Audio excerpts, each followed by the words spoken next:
Hi guys welcome back to my channel আমার চ্যানেলে আপনাদের সবাইকে অনেক অনেক ওয়েলকাম। আপনারা সবাই কেমন আছেন? আশা করি ভালো আছেন। আমি শম্পা, আমিও ভালো আছি। চলুন আজ আবার চলে এসেছি আর একটা ছোট্ট ভিডিও নিয়ে। চলুন আজকের ব্লগে সকাল সকাল দেখতেই পাচ্ছেন আজ আমার সোনামা সকাল সকাল মানে পুজো দিয়ে দিয়েছে। আর ফুল বুঝতেই পাচ্ছেন, এই জবা ফুলগুলো আমাদের প্রতিবেশীর পাশে, আমাদের গাছ নেই, জবা ফুল আছে রেড কালারের, কিন্তু এরকম ফুল হয় না। এই গাছ, এই জবা ফুল গাছে প্রায় নেই করে 250-300 ফুল হয়, বাট পাওয়া যায় না। কোনো দিন পাই, কোনো দিন পাই না। তা আজ এত সুন্দর অনেক ফুল পাওয়া গেছে দেখে। আর নীলকণ্ঠ ফুল তো আমাদের গাছেরই, আমাদের ব্যালকনিতেই দুদিকে গাছ হয়। তারপরে পাশেও আসছে, নিচে আছে। চলুন, এখনও ঠাকুরের জায়গা গোছানো হয়নি, মানে আমার মা খালি পুজো দিয়ে ওদের বাটা তুলে দিয়েছে। আর এদিকে দেখুন আমাদের রং খেলার জামা কাপড়, মানে এমন অবস্থা হয়ে আছে। ওয়েদারটাও দেখুন আজ মানে প্রখর রোদ, একটুতেই এত রোদ, মানে বলার মতো না, প্রখর রোদ। তারপরে আমাদের তো এই যে বাজার ঘাট চারিদিকে একেবারে সব ছেটানো বেটানো, কাঁচা ধোয়া তো করতেই হবে। আর হোলির তো রং চারিদিকে ছিল, মানে রং বলতে আবির ছিল। আর আবার চেঁচিয়েছি আর ঠান্ডা জল খেয়েছি, প্রচুর ঠান্ডা, খাচ্ছি রোজই জল। গলা কিছুতেই ঠিক করছে না, হাজার চেষ্টা করছি, আর মানে গার্গেল তো করতেই পারি না। আর এটা দেখানোর কারণ আছে, এটা হচ্ছে অরিজিনাল মানে ছোলা। বাড়িতে আসে, বাড়িতে এরকম সামনে আপনাকে ভাঙিয়ে দেবে। আমাদের ইনি আসে মাঝে মধ্যে দিয়ে যায় একটা কি করে, বেশ ভালো, খুব সুন্দর স্মেল। মানে একটু ছাতু গুলেও খেতে পারে, মানে ক্ষীরের সময় বাড়িতে ছাতু তো জানেন, দোকানের প্যাকেটের যেগুলো পাবে তার থেকেও সুন্দর, এত সেল। তাই উনি চলে যাবে বলে দেশে একবার দিয়ে গেল। এইভাবে হয়তো আপনাদের সাথে শেয়ার করি, শেয়ার করা হয় না, উনি প্রায় দিনই আসে। তাই যাই হোক, এত সুন্দর, একদম পিওর ছোলা, এখানে অন্য কিচ্ছু নেই, জাস্ট খোসা ছাড়ানো ছোলা। আর চলুন, এই যে চলে এসেছি সজনের ডাটাটা কিন্তু আমাদের কেনা না, গিফটের। আর মোচাটা আমাদের কেনা। আর চলুন, সর্ষে পোস্ত দিয়ে হবে ডাটাটা, আর মোচাটা নারকোল নেই, নারকোল ছাড়াই হবে। চলুন আপনারা আমার সাথে থাকুন।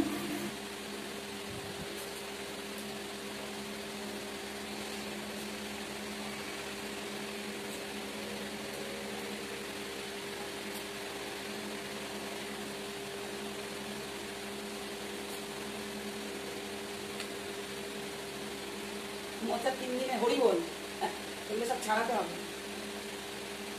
এই যে ফুলে গেছে, ফেলবো না এগুলো, এগুলো একদম ফেলবো না।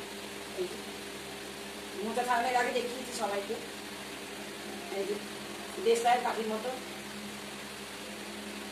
এইটা, এই যে আর আঁশটা, এই যে আঁশটা, এই যে এরকম করে ধরে ধরে আগে বের করে নিই।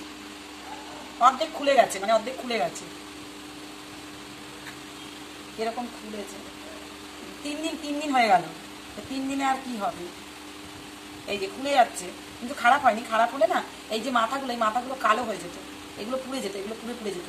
খারাপ হয়নি, মানে 3 দিন হলো। আমাদের একটা ভাই আসে গ্রাম থেকে, ওই কি জায়গা যেন, মাদ্রাল নাকি নৈহাটি, ওই দিক থেকে আসে ভাইটা।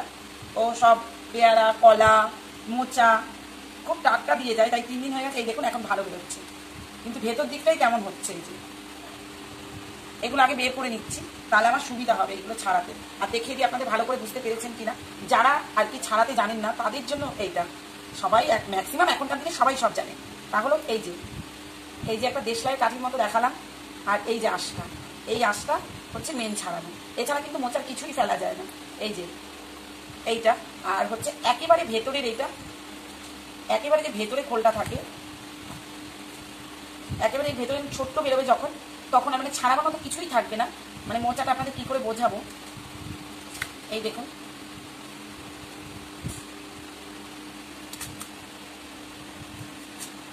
এই যে একেবারে ভেতরে যেটা থাকবে, বুঝতে পারছেন কষ বেরোচ্ছে, এরকম কষ বেরোচ্ছে। তাহলে দেখুন, মানে কি এটা একেবারেই টাটকা। 3 দিন হলে কি হবে, মানে ভীষণ টাটকা কষটা বেরোচ্ছে। আমার এই মার্বেলে পড়লে ভীষণ মুশকিল, দাগ ওঠানো খুব মুশকিল হয়ে যায়, ওই জন্য আমি এতে টাওয়াল পেতে দিই।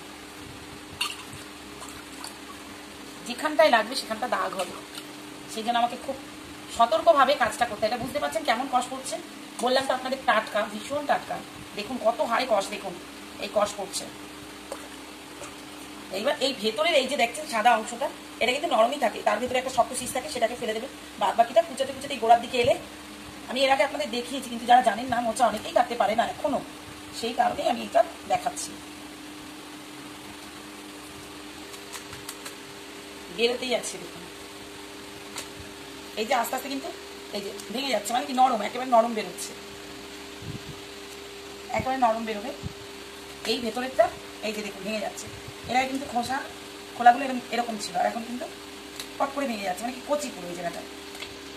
অনেকে এখানে কচিগুলো কিন্তু আপনারা না ছাড়ালেও হবে, দেখুন বুঝতে পারছেন, এই যে এই কচিগুলো না ছাড়ালেও হবে।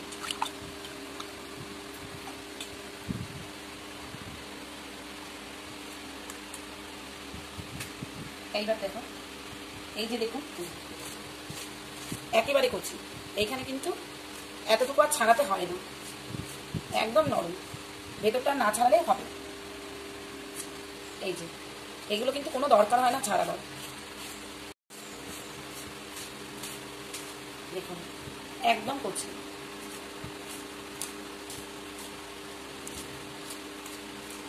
দেখুন একেবারে কচি।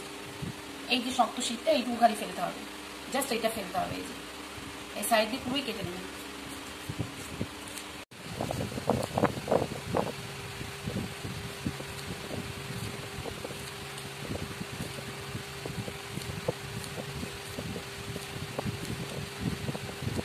এইভাবে হাতে কষ্টটাও কম লাগে, হাতে যেগুলো যে লাল হয়ে গেছে এই কষ্টটাও কম লাগে।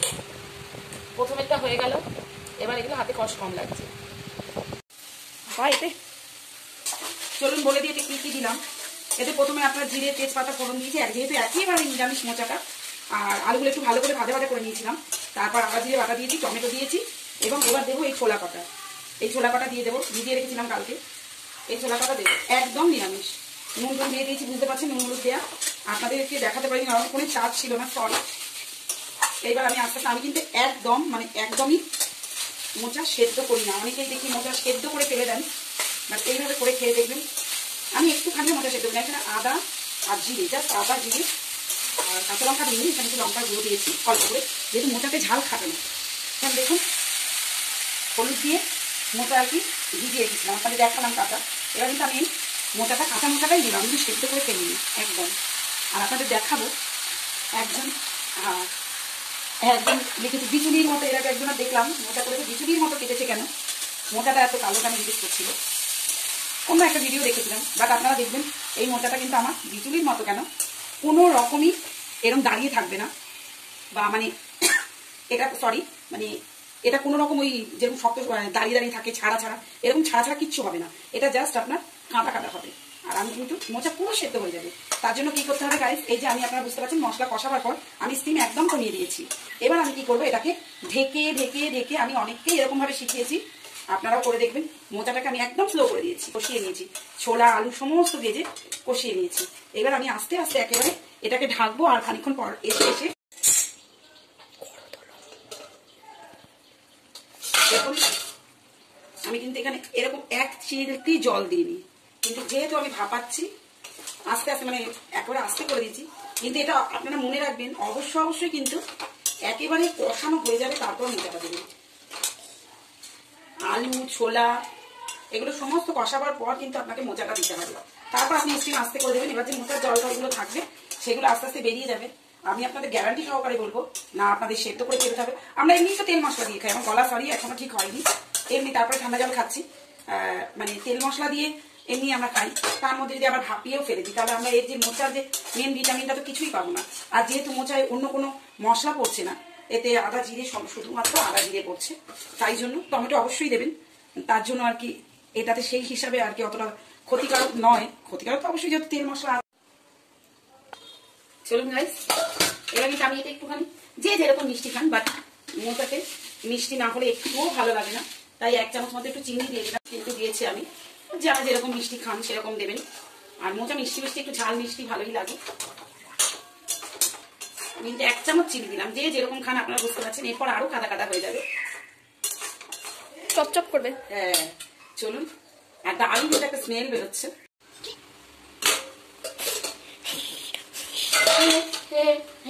হয়ে গেছে হয়ে গেছে, এইবার ঘিটা দিয়ে দাও। দাঁড়াও দেখি, ও বাবা, একজন জানে ঘি দিতে হয়।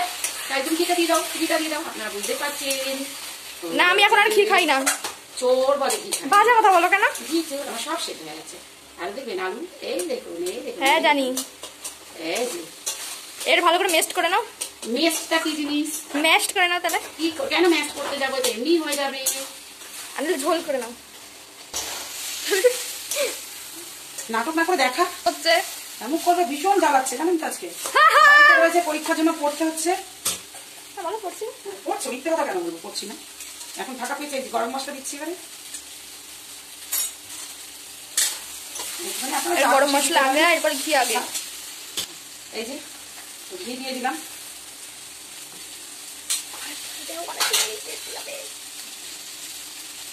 এবার কিন্তু আমি পুরো নিভিয়ে দেবো। হেভি গন্ধ। হ্যাঁ হ্যাঁ, এখনই মানে খেয়ে নেবে একটা ভাত। ওদের নারকল হলে হেভি হতো। হ্যাঁ, নারকল দিয়ে আমরা খাই, ওই জন্য এখন নারকল হলে হেভি হতো।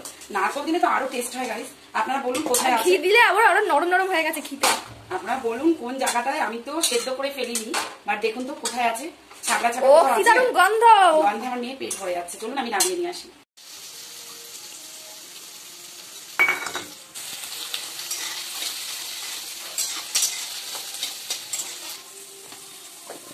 তেল তেল দেওয়া হয়ে গেছে, দেখানো হয়নি। ব্যাঙের মেয়ে কিচ্ছু দেখায়নি, তেল তেল দেওয়া হয়ে গেছে। দোকানে পাঠিয়ে দেবে তা হবে কি?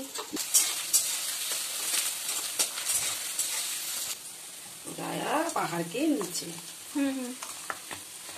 আমি এখন আর লঙ্কা দিলাম না, আগেই লঙ্কার গুঁড়ো, একটু ভিনিগার, একটু পাতিলেবু দিয়ে এটাকে ম্যারিনেট করে রেখেছিলাম, যার জন্য এই যে বুঝতে পারছেন, যার জন্য এখন আর আমি লঙ্কাটা দিলাম না।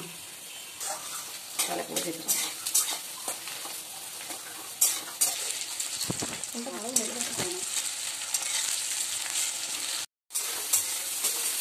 পেঁয়াজ টমেটো পুরো সেদ্ধ হয়ে গেছে, ভালো ভালো হয়ে গেছে।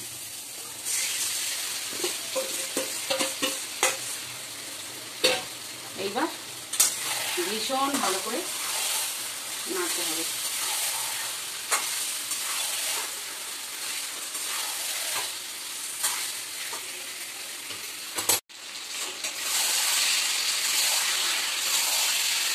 প্রায় কষানো শেষ।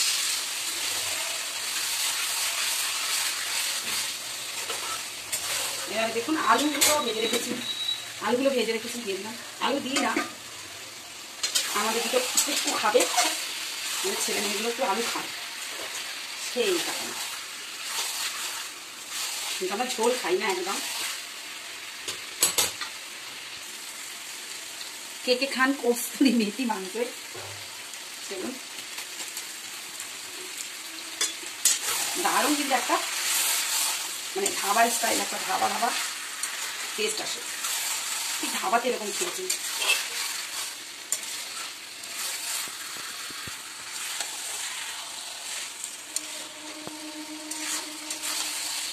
আহা হা, কি সেম বেরোচ্ছে আমার, সত্যি কথা বলে সুন্দর বেরোচ্ছে। আলু দিয়ে মাংস কেমন হয়েছে অবশ্যই আমার 10 মিনিট হয়ে গেছে নামিয়েছি, বুঝতে পারছেন। হ্যাঁ, কিন্তু মাংসটা কেমন হয়েছে আর খেলে তো বুঝতেই পারবেন কেমন হয়েছে। ঠিক এরকম স্টাইলেই রাঁধতে হবে, ধাবা স্টাইল। আর যা দারুণ একটা স্মেল বেরোচ্ছে, মানে বলার কথা না। সবাই একবার অবশ্যই চেষ্টা করবেন আপনারা। আর ভিডিওটা কেমন লাগলো অবশ্যই বলবেন। আমি পাশে আছি, আপনারা আমার পাশে থাকবেন। দেখুন গাইস, সম্পূর্ণ আমার মোচা রেডি। আর এটা দিয়ে ভাত খেলে আর মানে আর কিছু লাগবে না, কিছুই লাগবে না। এটা কিন্তু নিরামিষ, সম্পূর্ণভাবে নিরামিষ। আর কাঁচা লঙ্কা দিয়ে করলে আর একটু হলুদ হয়, যেহেতু কাঁচা লঙ্কা ছিল না বলে শুকনো লঙ্কার গুঁড়ো দিতে হয়েছে আমাকে। অল্প করেই দিয়েছি, যত সামান্য, মানে কাঁচা লঙ্কা থাকলে আর একটু হলুদ হয়। ভাত মাখলে তেল হলুদ ভাত এত টেস্টি হয়। চলুন, ভালো লাগলে একটা লাইক কমেন্ট শেয়ার করবেন এবং বন্ধুরা আমার পাশে থাকুন। চলুন, আমিও আপনাদের পাশে আছি। Thank you so much. এটা দেখুন সজনের ডাঁটাটা, মানে পোস্ত সর্ষে দিয়ে, টমেটো দিয়ে, এটাও সম্পূর্ণ নিরামিষ। মানে খেলে মুখে লেগে থাকবে, এত টেস্টি, ঝাল ঝাল। এতে আমি কোনো আলু টালু কিছু দিইনি, আমি শুধুই খেলাম, এত ভালো লাগছে। চলুন, আপনারা আমার সাথে থাকুন। পোস্ত এবং সর্ষে। এই যে আমার বাবা এসছে, ও মানে হোম থিয়েটারটা জেঠু লাগাতেই পারছিল না, ও আবার লাগিয়ে দিল ঠিক করে। সাউন্ড হচ্ছিল না, তাই একটু তুলেছি পুক করে বাবাকে, তার জন্য একটু শেয়ার করলাম।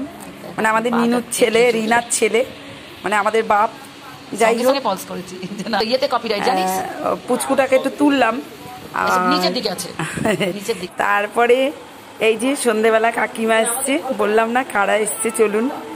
এই সন্ধেবেলা এসছে সব, আমরা সবারকে নিরামিষ চপ হবে সেই জন্য আলু কাটা হচ্ছে। খুব আনন্দ হয়েছে, খুব গল্প হলো, মজা হলো। তার সঙ্গে সঙ্গে তো হচ্ছে আপনার ওই যে কারেন্টটা চলে গেছে, এই যে কারেন্ট চলে গেছে, মামা হেল্প করছে। মামা দেখুন না সব গরমে কি অবস্থা, কারেন্ট গিয়ে মামা শশা কাটছে। চলুন। আর রিনু ওই যে সিঁড়ির সামনে বসে আছে ফোন নিয়ে, ওর পায়ে ব্যথা লেগেছে, পায়ে মাচকা লেগেছে রিনার। আর এই যে চানাচুর টানাচুর দিয়ে মাখা হচ্ছে সব, খুব মজা। মানে গরম গরম পকোড়া ভেজেছি ফুলকপি দিয়ে আর আলু দিয়ে। আর দেখুন না চানাচুর দেওয়াতে চানাচুরের কালার হলুদ হয়ে গেছে। হ্যাঁ, সেই মোগলাই চানাচুর না কি জানি না নাম, যাই হোক এই মুহূর্তে মনে পড়ছে না। ভালো খেয়েছি সবাই, তাহলে আপনাদের সাথে একটু শেয়ার করি। চলুন, ভিডিওটা আর বাড়াবো না। আমার এই ভিডিওটা যদি আপনাদের ভালো লেগে থাকে একটা লাইক কমেন্ট শেয়ার করে দেবেন। আর নতুন বন্ধুরা অবশ্যই একটা সাবস্ক্রাইব করে পাশে থাকবেন। আর এই দেখুন পোকাটা ঘরে চলে এসেছে, আমি আপনাদের পাশে আছি। আমাকে কেউ ভুল বুঝবেন না, যেতে দেরি হলে কারুর ঘরে অবশ্যই যাব, এখন যাই তখন যাই, অনেকেরই ঘরে ঠিকঠাক যাওয়া হয় না। আমাকে একটু মনে করিয়ে দিলে খুব খুশি হই। পাশে থাকবেন। I love you all.